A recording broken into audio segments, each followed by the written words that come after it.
नमस्कार, मैं रवीश कुमार। चलिए जानते हैं आज की सबसे बड़ी और महत्वपूर्ण खबरों को सिर्फ 5 मिनट में। लेकिन उससे पहले आप हमें भारत के किस शहर या राज्य से देख रहे हैं ये कमेंट करके जरूर बताएं। पश्चिम बंगाल की मुख्यमंत्री ममता बनर्जी ने केंद्र सरकार और बीजेपी को सीधी चेतावनी देते हुए कहा है कि अगर उन्होंने अपना मुंह खोल दिया तो पूरा देश हिल जाएगा।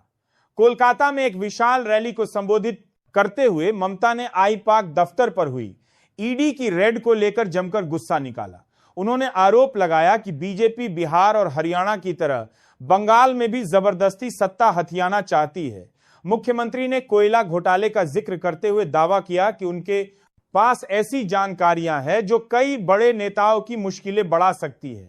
उन्होंने साफ लहजे में कहा कि अगर उन पर हमला हुआ तो उन्हें पलटवार करना बखूबी आता है और इसका फैसला अब सार्वजनिक मंच पर होगा। केंद्रीय शिक्षा मंत्री धर्मेंद्र प्रधान ने समग्र शिक्षा योजना को पूरी तरह बदलकर एक नए अवतार में पेश करने का बड़ा मास्टर प्लान तैयार किया है। नई शिक्षा नीति के दोनों ने प्राधान्य की बात देश की आदि का जला दी तहत 2047 तक विकसित भारत के लक्ष्य को पाने के लिए अब स्कूलों को केवल डिग्री देने तक सीमित नहीं रखा जाएगा, बल्कि एक 100% नामांकन और ड्रॉप आउट खत्म करने पर जोर दिया जाएगा। सरकार का लक्ष्य छात्रों को मैकाले की पुरानी मानसिकता से बाहर निकालकर उनमें डिजाइन थिंकिंग और ग्लोबल कौशल विकसित करना है। धर्मेंद्र प्रधान ने स्पष्ट किया कि अब शिक्षा व्यवस्था केवल सरकारी जिम्मेदारी नहीं बल्कि एक राष्ट्रीय आंदोलन बनेगी, जिसमें स्कूलों के संचालन में समाज की भागीदारी भी तय की जाएगी। गृह मंत्री अमित शाह ने देश का पहला राष्ट्रीय ई डेटा मैनेजमेंट सिस्टम लॉन्च कर दिया है। प्लेटफॉर्म का उद्घाटन करते हुए अमित शाह ने इसे one nation one data territory की दिशा में एक क्रांतिकारी कदम बताया। अब देश भर में होने वाले बम धमाकों और आईडी से जुड़ा सारा डेटा एक ही जगह उपलब्ध होगा, जिससे सुरक्षा एजेंसियां रियल टाइम में आतंकियों के पैटर्न और नेटवर्क को क्रैक कर सकेंगी। मात्र 11 महीने में तैयार यह डिजिटल सिस्टम संदिग्ध गतिविधियों की जांच की रफ्तार को कई गुना बढ़ा देगा, जिससे भविष्य में होने वाले आतंकी और उग्रवादी हमलों को समय रहते रोका जा सकेगा।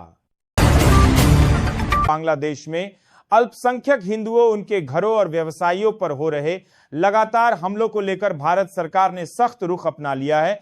भारतीय विदेश मंत्रालय के प्रवक्ता रणधीर जायसवाल ने एक परेशान भी करने वाले पैटर्न की ओर इशारा करते हुए कहा कि बांग्लादेश सरकार को इन सांप्रदायिक घटनाओं पर तुरंत लगाम लगानी चाहिए।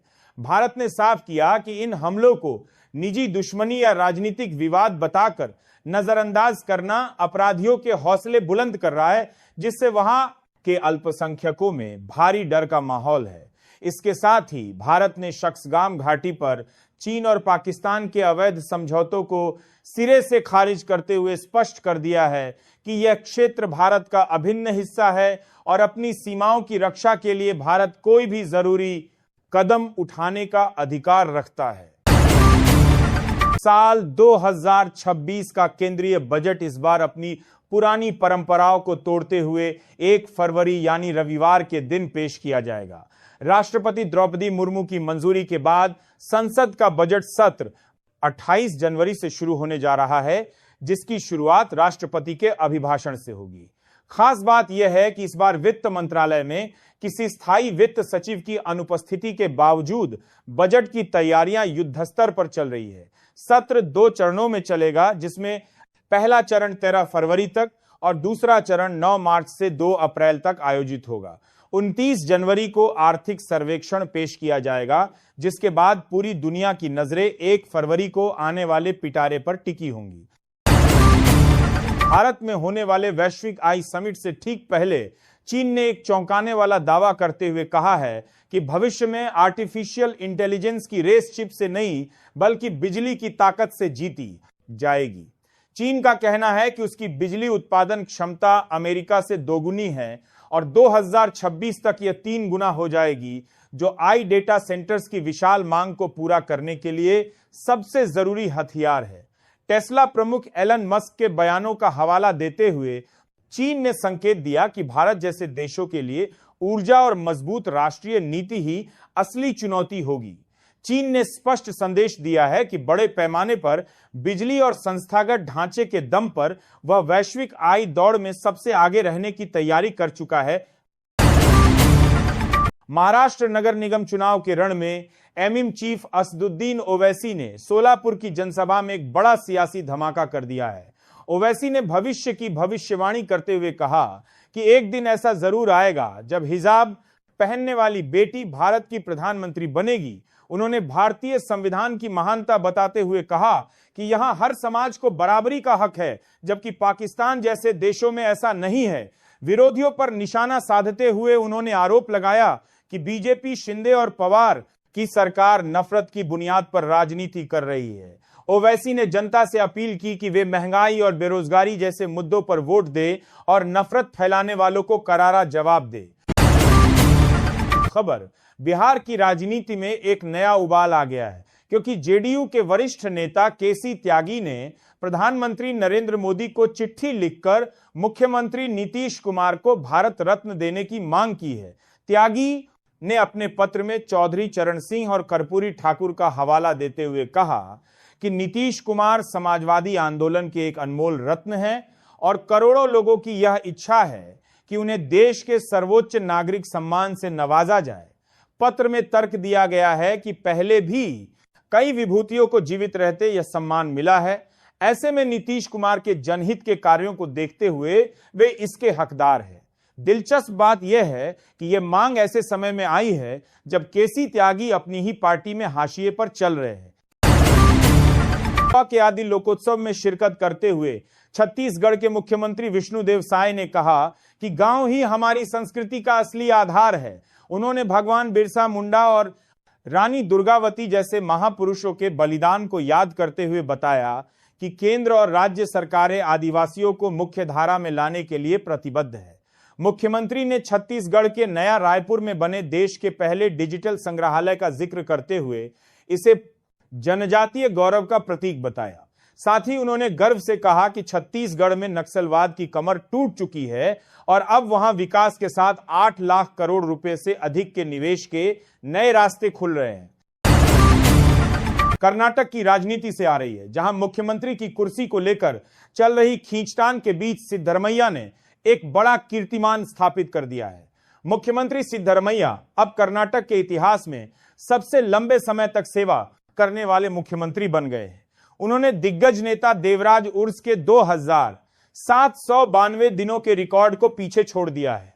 इस बड़ी उपलब्धि के साथ ही उप मुख्यमंत्री डीके शिव कुमार के मुख्यमंत्री बनने के सपने को फिलहाल बड़ा झटका लगा है, क्योंकि कांग्रेस आलाकमान ने नेतृत्व परिवर्तन पर अभी कोई भी फैसला नहीं लिया है। सिद्धरमैया ने अपनी इस कामयाबी का श्रेय सोनिया गांधी, राहुल गांधी और मल्लिकार्जुन खड़गे के साथ साथ जनता के आशीर्वाद को दिया और विजयपुरा में करोड़ों की विकास परियोजनाओं की सौगात भी दी।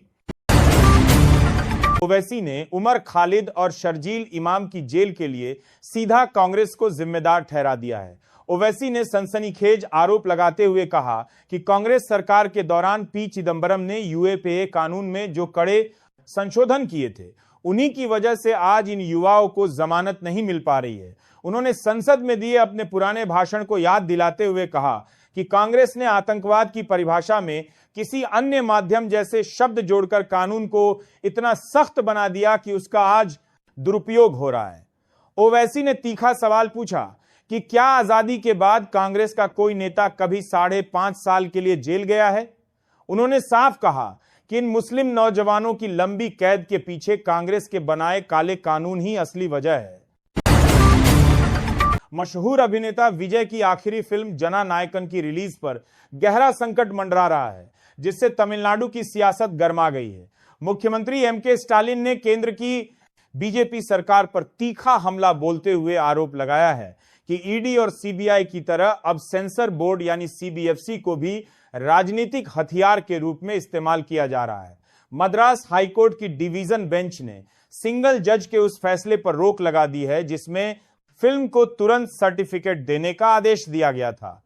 केंद्र का तर्क है कि फिल्म में सेना और धार्मिक भावनाओं से जुड़े संवेदनशील संदर्भ है जिनकी समीक्षा जरूरी है।